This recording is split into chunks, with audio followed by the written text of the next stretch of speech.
Harvard psychologist Robert Rosenthal used a newly developed intelligence test to measure the IQs of students at an elementary school. And the test was supposed to be able to accurately predict which students would thrive in the upcoming school year and which ones would struggle.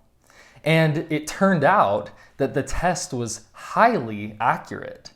Those students who were deemed to be high potentials, ones who would excel, did excel. The first graders who were deemed to be high performers increased their IQ points by an average of 27. And the first graders who were not deemed to be high performers increased by 12 IQ points. And then the second graders who were deemed to be high performers increased by 17 IQ points. And those who were not deemed to be high performers increased only by 7 IQ points. So the test was highly accurate. It was pretty incredible. But the only problem was the test was completely made up.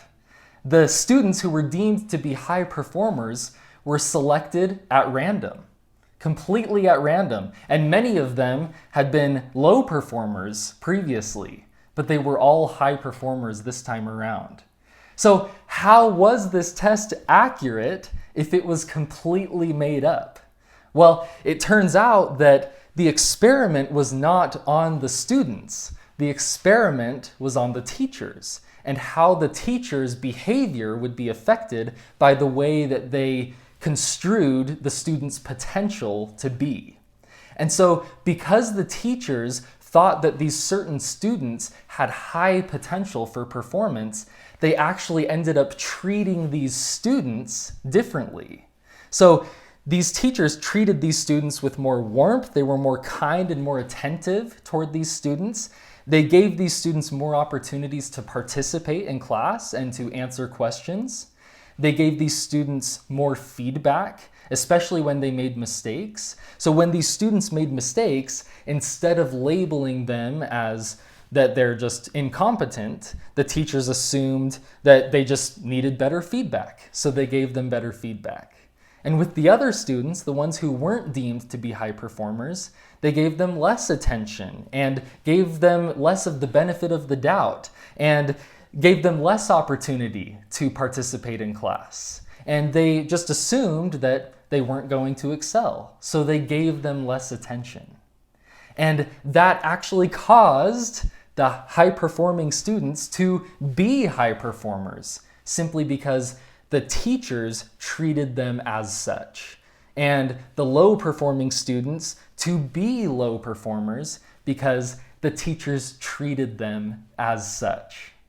And this isn't just a one-time experiment. This similar situation with virtually identical results happened another time in England when a computer was being used to log the IQ test scores of the students, but it was keyed incorrectly. It was programmed incorrectly. So students who scored high on their IQ test were showing as low scores, and students who scored low on the IQ test were showing as high scores. But nobody realized this for 5.5 months. And when they did realize this, they decided to test the kids again without telling them that anything had happened.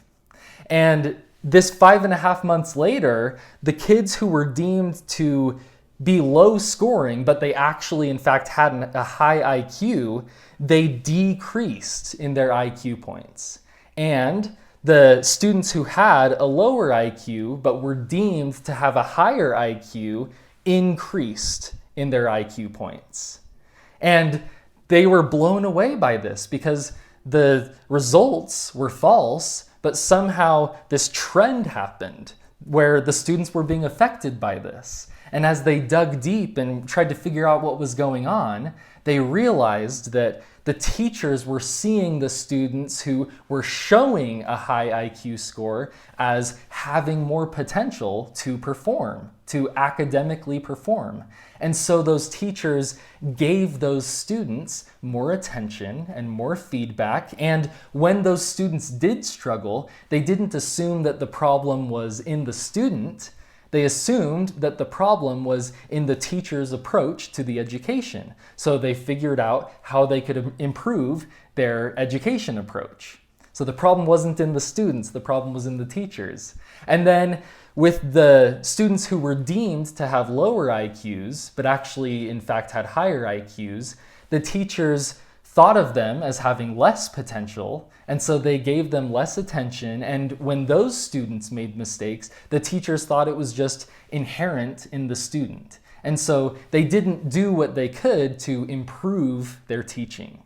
And so ultimately, what the teachers thought about the students became a self-fulfilling prophecy, which is just basically that they prophesied or they saw into the future that certain students would succeed and others would not.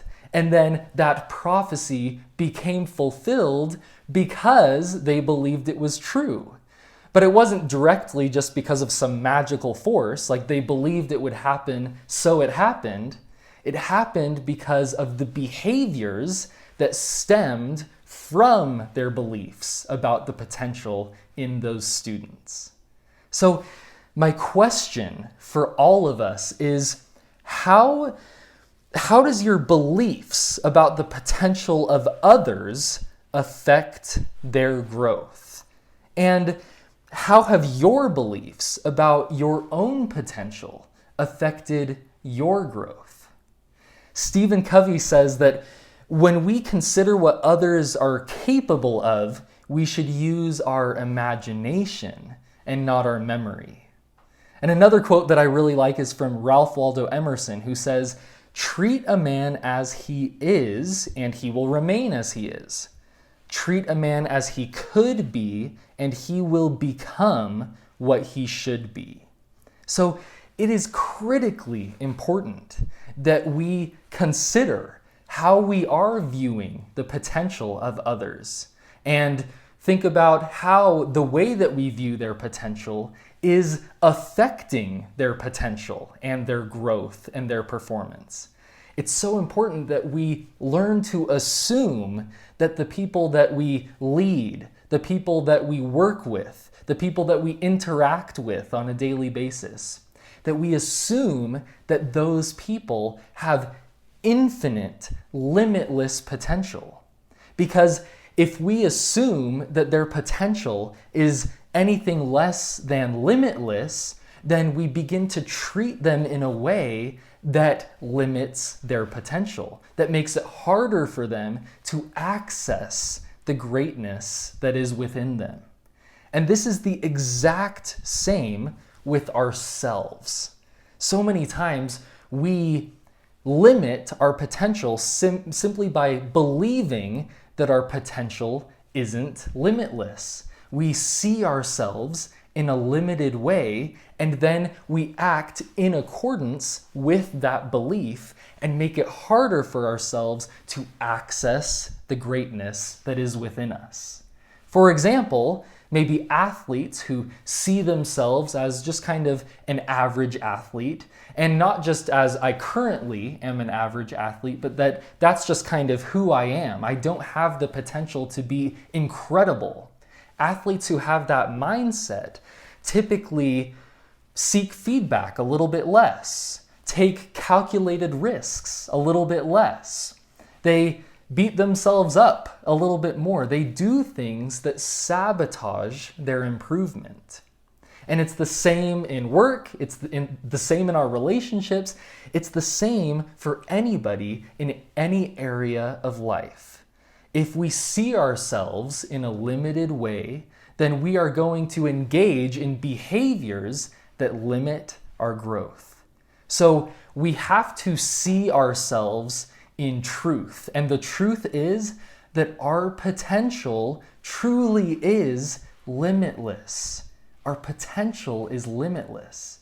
And when we truly believe that and then take action in accordance with that belief, we'll find all the time that that is true. We excel. We push ourselves to incredibly high levels of performance, incredibly higher than we ever could achieve when we simply believe that our performance is limitless, that our potential is limitless, when we believe that we push ourselves to levels of performance that we never could without believing that. So ultimately, we need to ask ourselves these questions. We need to ask ourselves, how would I treat myself if I knew that I had limitless potential? How would my approach to improvement be different if that were the case? And we need to ask ourselves, how would I treat this person who I lead or who I work with? How would I treat this person if I knew that they had limitless potential? As we ask ourselves those questions, we will increase our belief and our understanding that people, including us, truly do have limitless potential, and then our behavior will follow, and that behavior will open up the doors to our greatest potential. Thank you so much for listening today. I truly appreciate it. Please make sure to like and subscribe on YouTube and leave a review on Apple Podcasts. Those are so helpful. Thank you so much. Let's go be high performing today.